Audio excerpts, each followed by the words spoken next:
damn late. I had to stop by the Wax Museum again and give the finger to FDR. We know Al-Qaeda, Zawahiri, is supporting the opposition in Syria. Are we supporting Al-Qaeda in Syria? Well, it's a proud day for America. And by God, we've kicked Vietnam syndrome once and for all. Thank you very, very much.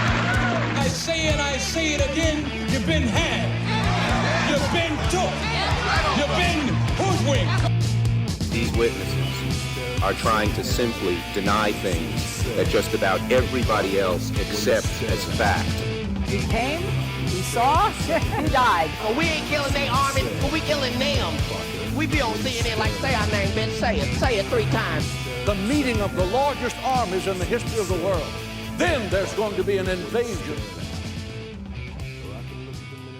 All right, you guys, introducing Kieren McCarthy, writing for the register.co.uk. Check this out.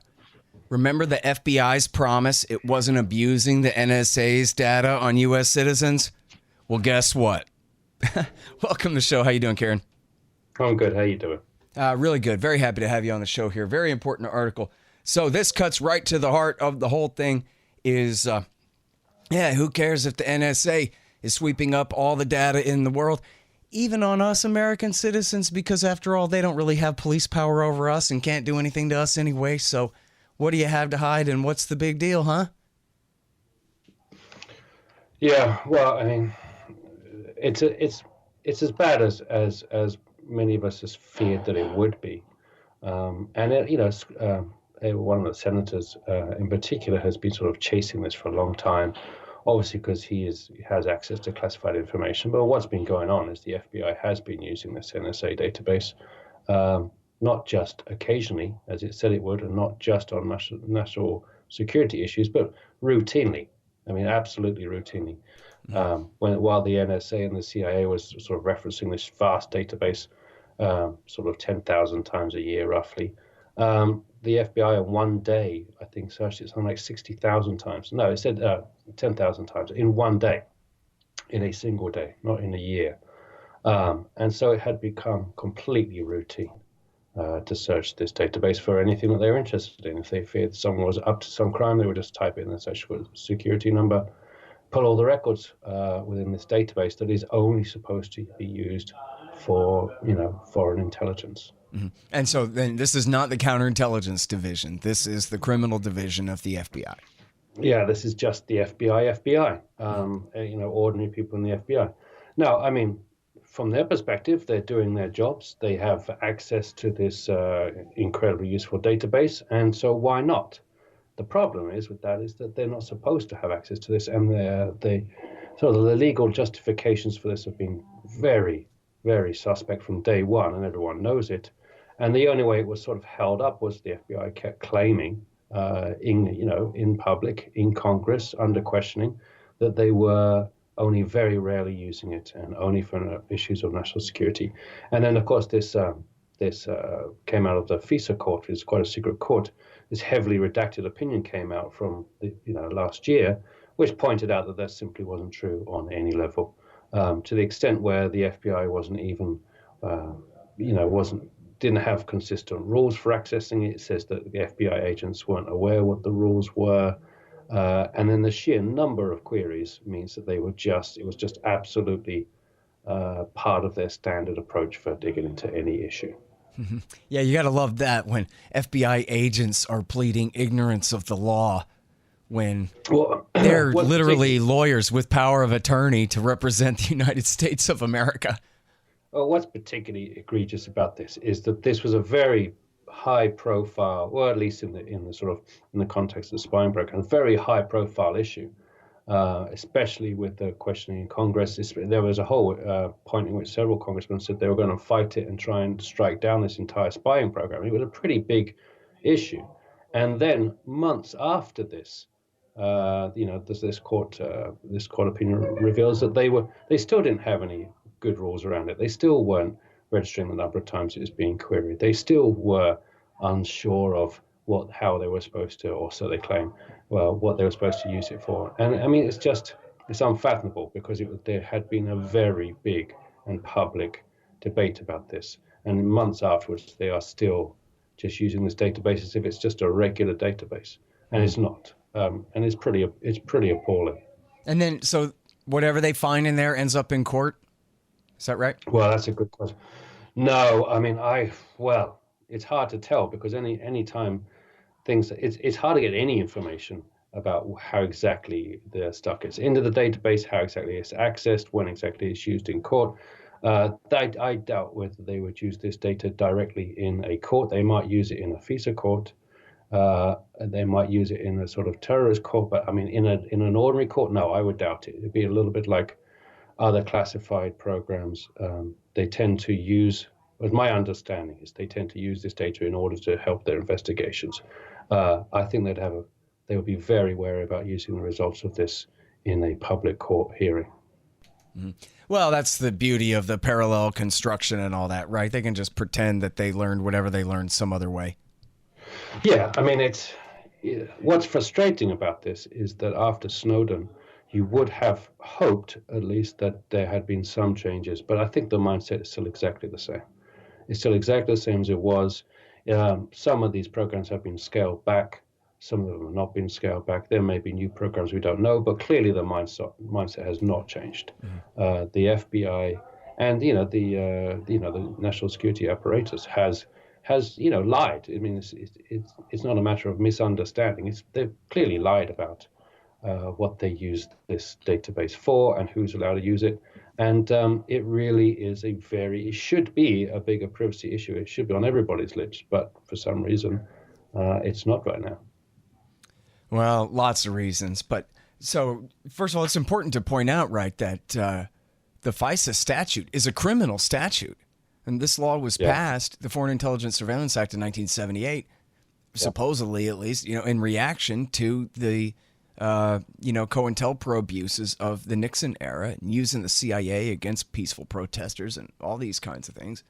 And so this law was passed to make it a crime for them to abuse the national, national security state surveillance powers that they have for use, to protect us from the Reds, mm-hmm. and turn it against the American people. And so these are supposed to be felonies. And when they violate that law, they're supposed to go to prison. Just the same way that these very same FBI agents would put us in prison for violating any federal law. Yeah, I mean, is it going to happen? No. Should it happen? Yes. And they have no reason to fear breaking the law, do they? Well, from the average FBI agent's perspective, so long as they haven't been told exactly what they can and cannot access, from the average, if you are an FBI agent and you have given access to this database, and you are not specifically told you have to justify it under these reasons, then sure, you'll use it. Why wouldn't you? I mean, if you or I were, and that was part of our job, and we were told we could access this database, then we would. Right. But that is not the actual situation. It's been very clear.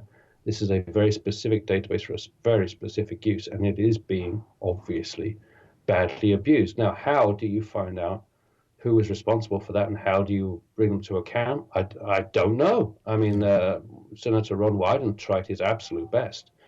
And it just continues on. There's just this bold-faced lying, and then these very semantic arguments about what does this word mean, what does that word mean, some very, very almost ridiculous legal justifications over how they're allowed to access this database. Mm-hmm. And it's just allowed to continue on because everybody, as soon as people mention national security issues, everybody becomes very wary. No one wants to be blamed for getting in the way of taking down the next terrorist attack, but it's obviously gone so far beyond that. I'm not sure what the solution is for pulling this back, especially since Congress has reauthorized this spying program for another 10 years. I think they authorized it for a long time.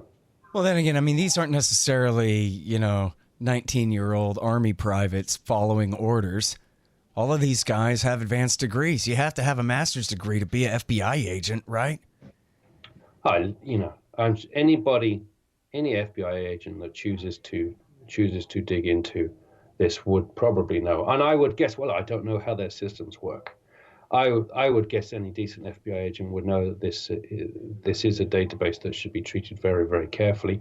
But then who knows? Do they have to log into a separate account to search this database, or have they simply linked it up to a broader search? Do they pull it all in on one screen? Do they have to go to a different machine? Can they do it from their own machine? All of these details are not readily available, and so it's hard to tell what's really going on. Everything becomes sort of shrouded in the national security, and so it's almost impossible to find out exactly what the situation is. But when these things like this court opinion do appear, it's pretty shocking in the sense that everything that people feared was going on exactly with Snowden, everything that people feared was going on is going on, and that's the problem.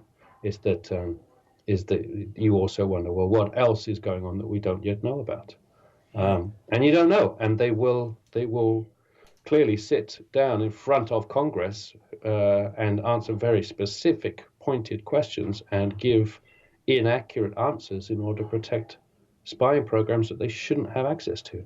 I'm not sure what the solution is. Which is also a crime, right? I mean, the solution is obvious. You put them in prison for perjury. Again, they would prosecute to the nth degree any American who perjured themselves in front of Congress or in front of the court. That's the law. And that's the real problem here, is that the law only applies to non-government employees, to private citizens. Government employees can do anything they want. They have total immunity and impunity, and they get away with essentially everything. You'll see the cop that shot this lady in her house in Fort Worth last week. He's going to get away with it.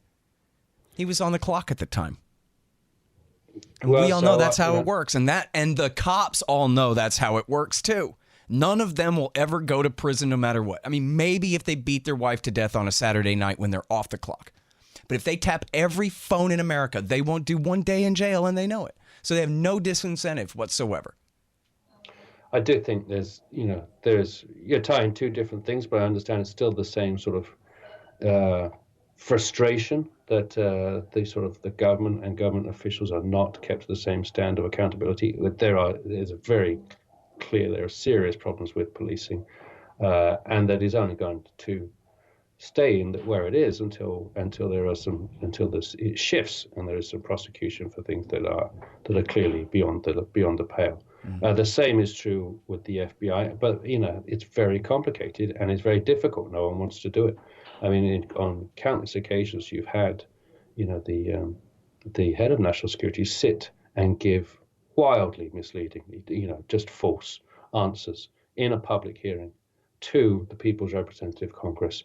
And then when they are caught in it, just come up with some nonsense excuse and everyone pretends that was fine. I don't know what the answer is. I don't see Congress, sort of holding the Director of National Security in contempt.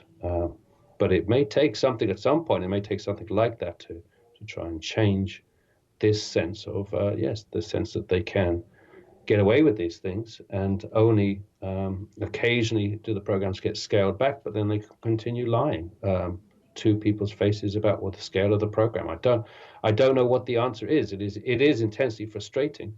The one thing I will give the system does work is that we know about this.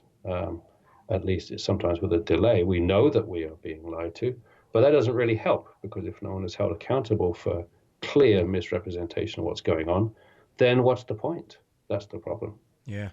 And unfortunately, there's just so much ridiculous partisanship, and the news cycle is just completely dominated by a million other things of lesser importance.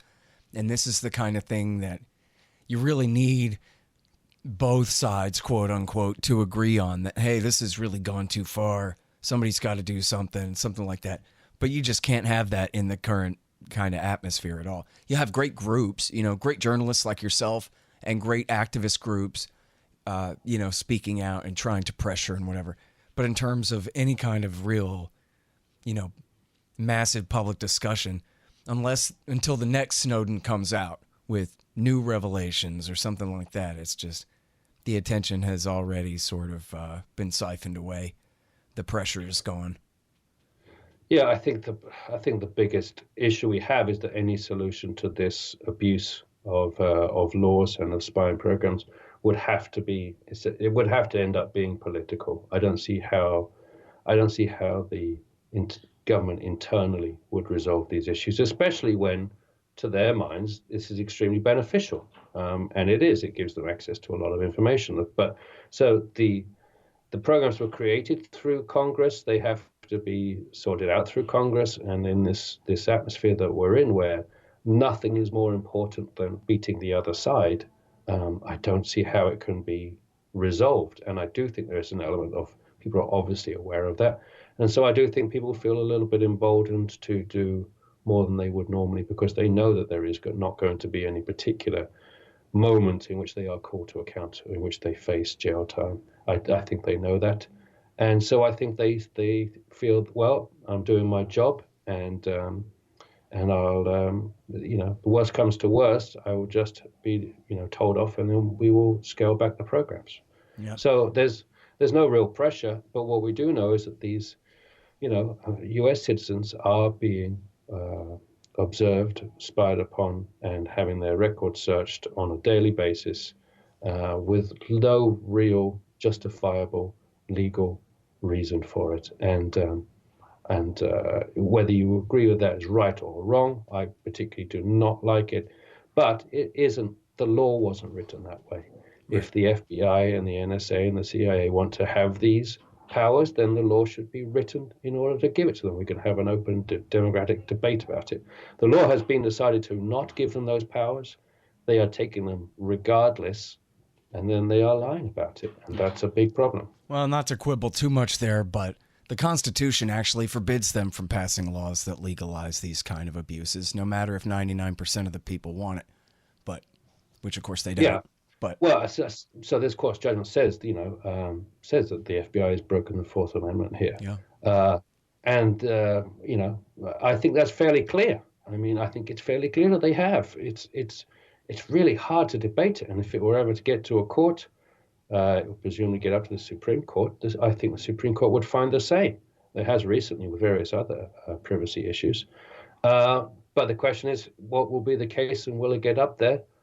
Who knows? I hope someone brings a case. I hope they push it through. But of course, whenever you enter something like this, national security interests, it all becomes 1,000 times harder. The government can withhold documents, ask for court hearings to be done in private, and there's always some kind of deal that's struck somewhere along the line. It's very frustrating.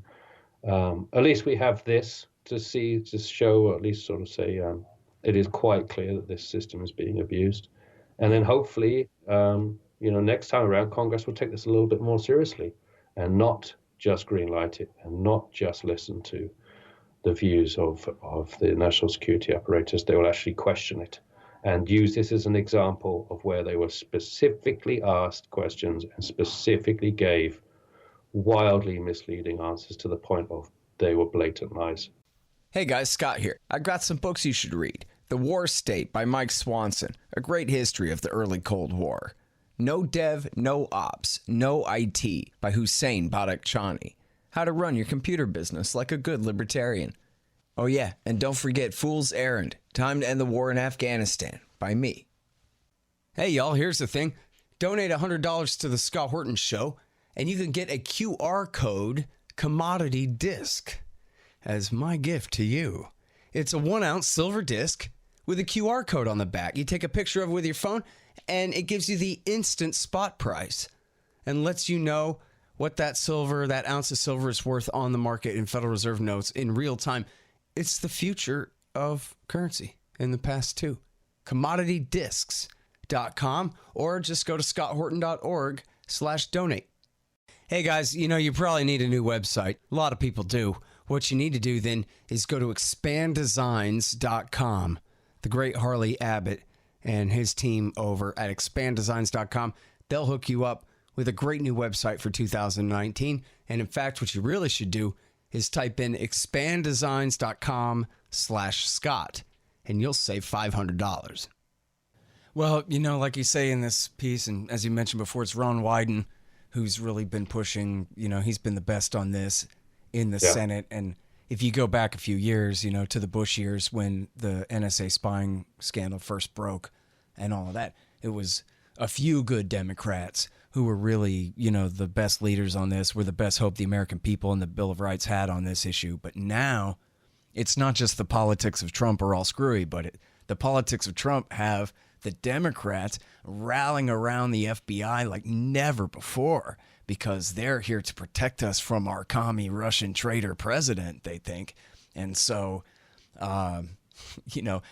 any attack on the FBI, it makes you a useful idiot of Vladimir Putin who's trying to disrupt our democracy, or whatever narrative that they're so invested in.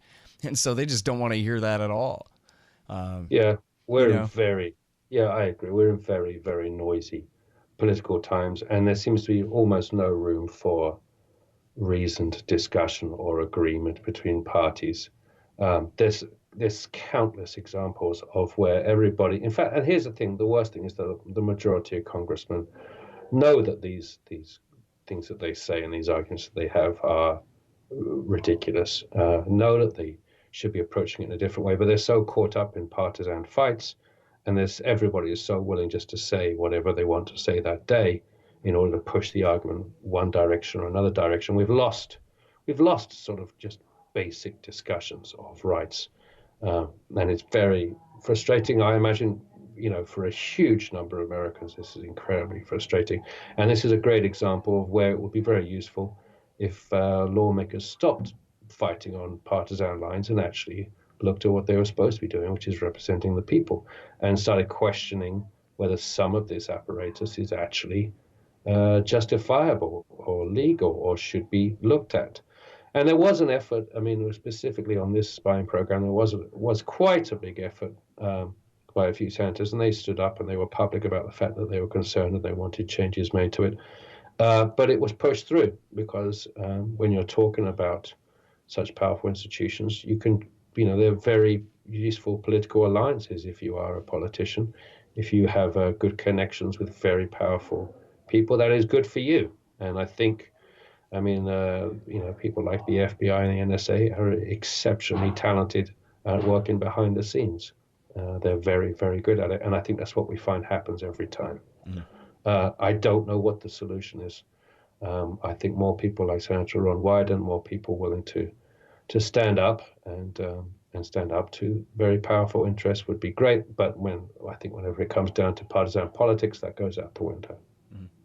Well, just to be clear here for people who kind of maybe got lost in a little bit of this discussion, what we're talking about here is the ultimate fishing expedition, right? We're talking about the NSA's haul, which is not bound by the Fourth Amendment whatsoever. They get to, they have a reasonable standard, much, much lower for kind of this, mass sort of this general warrant to tap the whole internet, including Americans.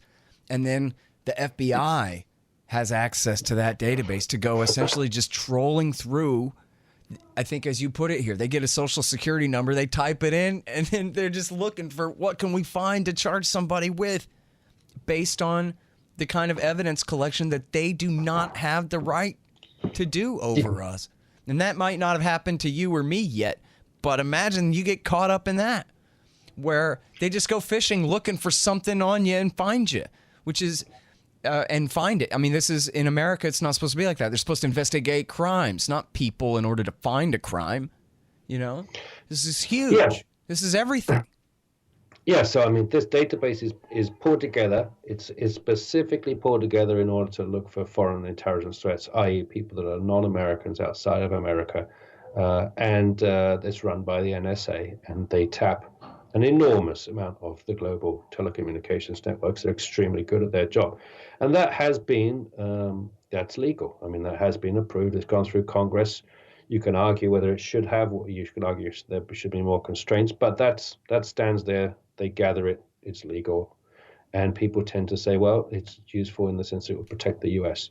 Where it's gone badly wrong is through a series of ridiculous legal justifications. The FBI has access to that same database, and they shouldn't have access to that same database, but they do. Not only that, but because of the way they've justified it legally, the FBI doesn't have to keep track of the queries in the same way the NSA or the CIA do. So you can get figures the CIA looked at this database X number of times. I mean, it will release the figures. You'll get the figures out, not necessarily who it's been looking at. And also, pretty much you can say the NSA and the CIA do use it for the intent that it's supposed to be, which is looking for foreign intelligence problems. But the FBI is clearly not doing that and has been slowly forced over years to admit that it doesn't. It uses it for its own investigations, and it uses it to search the database for U.S. citizens for U.S. crimes. Now, from the FBI's perspective, this is great. They suspect someone of a crime.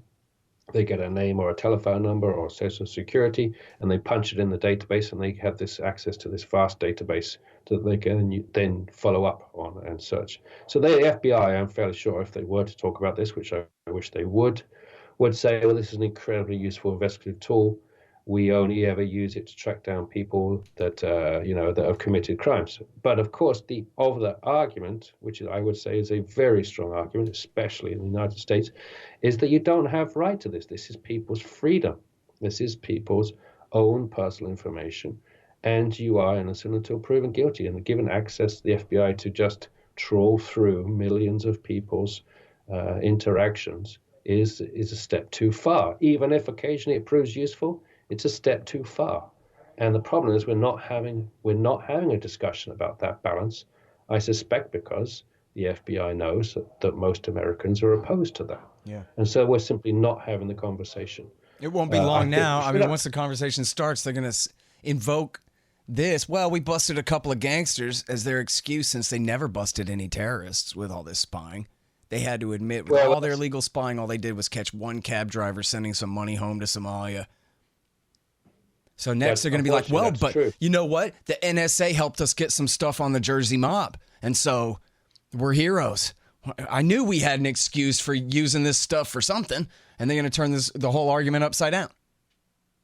Unfortunately, that is true. On a similar case, it was the whole issue with torture that the CIA carried out. And the CIA repeatedly said that it was justified, and they gave a series of examples of cases where they'd got information. And then there was that very long congressional report. I can't remember the guy who carried it out. And he found and put in the report, it literally never happened. There was never a situation where torture provided any useful, actionable intelligence. That's just a fact. So yes, the CIA justified it by putting out, not exactly incorrect information, I'd say. And I'm pretty sure if we were to finally have a debate about this, which we should, about what the FBI is doing with this database, they will say the same. Oh, well, it's been incredibly useful. And probably if you were finally to dig into it, you would find that actually it wasn't incredibly useful. But who knows? It'll be a very long process. It will take, even if it starts today, it will take years. And at the end of it, we still not clear whether anything would change. So, sure. Well, there's no doubt it'll be useful. I mean, if they're using it this broadly, there's plenty of domestic crime, private crime that takes place in America that they will be able to invoke. Certainly a lot more of that than legitimate material support to terrorism, which they claim to be looking for in the first place. But, the thing about it, too, is when we say crime, we should also specify that includes offenses that are no crime at all, just violations of government dictates. And there's this famous book by, I forget which law professors from a few years ago, called 3 Felonies a Day, about how everyone is in violation of federal law. Everyone. And state law too, but especially the feds. If the FBI wants to put you in prison, they can find some offenses on you, no problem. And if they have the NSA's trash to dig through on you, your goose is cooked. Yeah, unfortunately, there have been lots of instances. You look at this FBI program where they have put away numerous people, they say, for terrorism, and it's been effectively sting operations. Very questionable ethics, I would argue, with some of those. I don't quite know why that is being done or how it's being justified, but it exists. There's no doubt about it. And yes, if you want to make a case against someone, then this database would be incredibly useful, I would imagine. It would tie all sorts of things together. The question is that should we be living in that kind of society? And I would say, well, number one, I would argue no. Number two, I think that everybody knows that Americans broadly wouldn't agree as well, which is why we don't have public discussion about it, because I think if it was open and public, the vast majority of Americans say, well, of course there's crime, but this goes too far. Yeah. Well, I sure hope you're right about that. There was a poll came out yesterday about how the left and the right all hate the First Amendment. It goes way too far in protecting people's freedom, don't you know? So that's the society we're living in right now. We are living in very interesting times, this spying program is just one example of how it is. We're not playing on the level, and I no wonder people are getting upset and angry with one another, because a lot of this is duplicitous. People are saying one thing and doing another, and we all know about it. And then people will stand up and tell you that that's not true. Yeah. It's very maddening. The very few straight shooters these days, and at the same time, this is a clear abuse of people's personal information, and it shouldn't be happening, and everybody knows that it is. And I can't see how it's going to change. So that is inherently infuriating. Yeah. Well, something's going to change. I think it'll probably get worse, but something's going to change. No, seriously, thank you very much for sticking your neck out and doing such great reporting on this very important issue here, Kieren. Well, I'll keep doing it. Somewhere along the line, hopefully something will change. Yeah. Well, that's what it takes. Is that kind of work. So really appreciate it a lot. Everybody, that is Kieren McCarthy from San Francisco, writing in the Register, theregister.co.uk. Remember the FBI's promise. It wasn't abusing the NSA's data on U.S. citizens. Well, guess what? Thank you again. Thank you. All right, y'all. Thanks. Find me at libertarianinstitute.org, at scotthorton.org, antiwar.com, and reddit.com/Scott Horton Show. Oh, yeah, and read my book, Fool's Errand, Time to End the War in Afghanistan, at foolserrand.us.